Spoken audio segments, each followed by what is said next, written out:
नहीं, उनके शिखा भी काट दिए गए, ये शिखा के कारण पूजे गए। फिर भी शांति नहीं मिली मूर्खों को, तो उन्होंने पेशाब से छिड़क करके उनको पवित्र किया। ब्राह्मणों के पेशाब से छिड़का गया, कहे अब तुम मुक्त हो। उनको फिर जूते से मारे गए, घूंसा से मारे गए।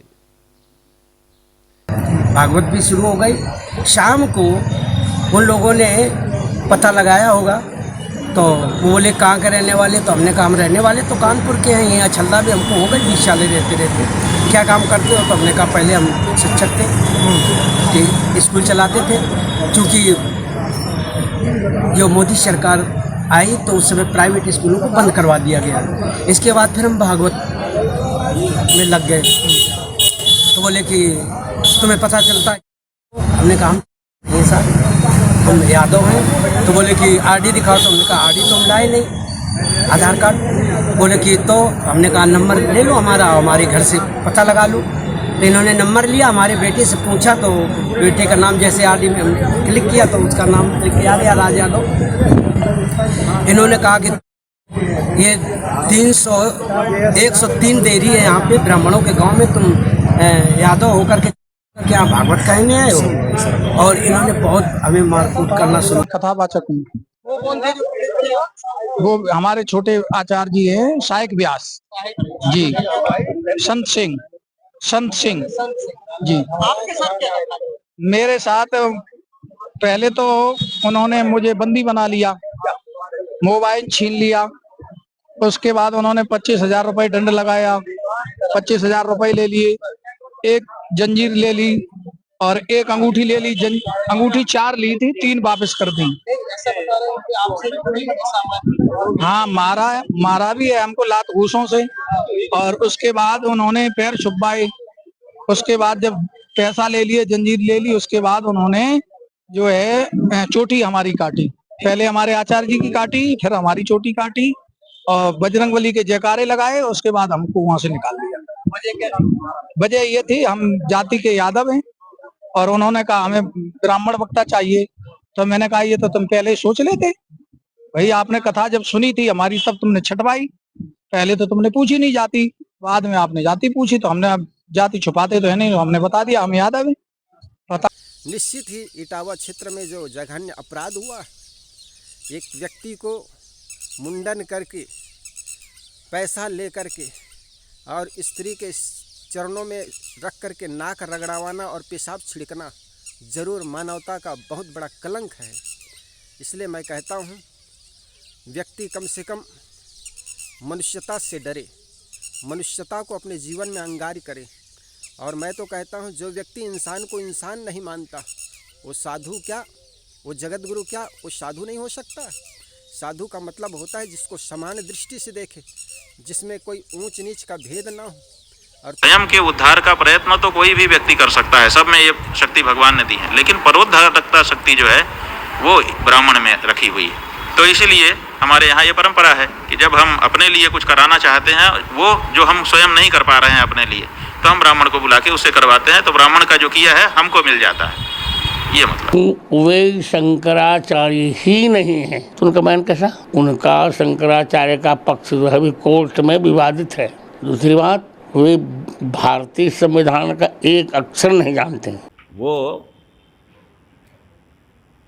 कागभूषुंडी ने कही है, आप मनुष्य की छोड़ दीजिए, ब्राह्मण क्षत्रिय वैश्य शूद्र की छोड़ दीजिए, पक्षियों ने कही है। और पक्षियों में भी कौवे ने कही है, ठीक है। कागभूषुंडी काक योनि में थे और उनको सुनने के लिए भगवान शिव आए थे। वो कौन सा पक्षी बन के आए थे? हंस बन के आए थे। तो हंस बन करके वो नीचे बैठे थे, सुन रहे थे। कौवा बन करके राम की कथा कागभूषुंडी जी कह रहे थे ऊपर बैठ के। रामचरितमानस में पूरा वर्णन है, पढ़ लीजिए, ठीक है। तो राम कथा का ऐसा महात्म्य है।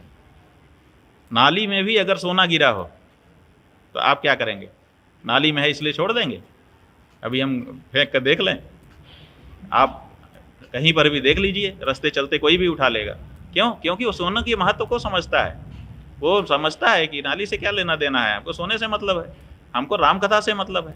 तो जो राम कथा का सच्चा प्रेमी होता है वो राम की जी की कथा में आनंदित होता है। लेकिन और ये भी कहता है भगवान की कथा तो कोई भी कह सकता है। जिस प्रकार काकभुसुंडी जी काग बन करके आए और कथा कह रहे थे और शिव जी हंस बन करके आए, तो मैं कहता हूँ जब शिव जी हंस बन करके आकर के कथा सुन सकता है काग से, तो एक शूद्र जब कथा कर रहे हैं तो वहीं पर ब्राह्मण जो थे जो कथा सुन रहे थे तो शूद्र बन करके सुन लेते, क्या फ़र्क पड़ता। शिव का, भगवान शिव का तुम उदाहरण तो देते हो कि वो एक काग से कथा सुनने के लिए हंस बन करके चले आए। तो भाई मैं कहता हूँ एक शूद्र कथा कर रहे हैं, ये जान गए कथा शूद्र कर रहे हैं, तो ब्राह्मण अपने को शूद्र बनाकर बैठ गए होते। कथा सुनना था, ज्ञान की चर्चा कहीं भी से मिले ले लेना चाहिए। कहते हो कीचड़ में पड़े हो सोना चांदी हो तो कीचड़ में पड़े इसलिए छोड़ नहीं देना चाहिए, उससे ले लेना चाहिए। तो उसी प्रकार शूद्रमुख से अगर निकल रही है वाणी भागवत कथा या कोई भी कथा, तो उसको शूद्र बन करके ही ले लेना चाहिए। लेकिन अगर ये सकाम अनुष्ठान के रूप में हो रही थी तो फिर इसमें शास्त्र के नियम आ जाएंगे, और शास्त्र के नियमों में जो सकाम अनुष्ठान किसी के लिए किया जाना है उसको ब्राह्मण ही करता है, तो वहाँ पर फिर ब्राह्मण अनिवार्य हो जाएगा। इसलिए ये एकदम से नहीं कहा जा सकता है कि ब्राह्मण ही करेगा कि नहीं करेगा। इसके पीछे श्रोता कौन है। अगर हमारे ही कुल के श्रोता हैं तो हम अपने कुल के प्रमुख हैं, सब हमारे नीचे बैठ के सुन सकते हैं तो हम सुना देंगे। लेकिन अगर सभी कुलों के लोगों को बुलाना है तो सार्वजनिक कथा है, इसमें कोई भी आएगा तो ब्राह्मण भी आएगा, क्षत्रिय भी आएगा, वैश्य भी आएगा, शूद्र भी आएगा, तो उसी के अनुसार उसको हिचक नहीं होनी चाहिए ना कि ऊपर कौन बैठा है मैं उसके नीचे कैसे बैठूं। तो अगर ऐसी कोई हिचक होगी तो लोग नहीं आ पाएंगे। इसीलिए ऐसे व्यक्ति को बैठाया जाता है जिसके लिए सबके मन में सामान्य रूप से धारणा हो। तो ब्राह्मण हमारे यहाँ सदा सबके लिए पूजनीय माना जाता है, परंपरा है। साथ हमारी परंपरा में भगवान से संवाद स्थापित करने के लिए ब्राह्मण अधिकृत हुआ है, तो वो ब्राह्मण करता है। ब्राह्मणों को ऊंचा रखने का इनका जो हथकंडा है सदा, चूँकि ये भगवान के मुख से पैदा हुए, इनके अनुसार से माने तो केवल भागवत कथा करने का अधिकार ब्राह्मण को है। बनियाईगिरी या वस्तु का लेन देन व्यापार करने का अधिकार बाणिया को है। देश के राष्ट्र के लिए युद्ध करना केवल अधिकार क्षत्रियों को है, और शूद्र तो केवल सेवा करते करते अपने जीवन को यूं ही बर्बाद कर दे। ऐसा ही इनका धारणा है। इस धारणा से कोई देश नहीं चलता है, देश चलता है संविधान से चलता है। जो व्यक्ति पढ़ लिख करके ज्ञान प्राप्त कर लेता है वो गुरु बन जाते हैं। आज भी इस देश के संविधान स्वीकार करता है, और जो व्यक्ति को ज्ञान हो जाता है उसको धर्मशास्त्र बाँचने का अधिकार है।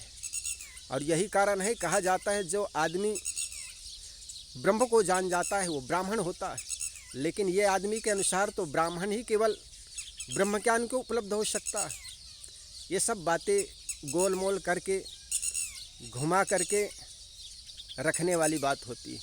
निश्चित ही इटावा क्षेत्र में जो जघन्य अपराध हुआ, एक व्यक्ति को मुंडन करके पैसा ले करके और स्त्री के चरणों में रख करके नाक रगड़ावाना और पेशाब छिड़कना जरूर मानवता का बहुत बड़ा कलंक है।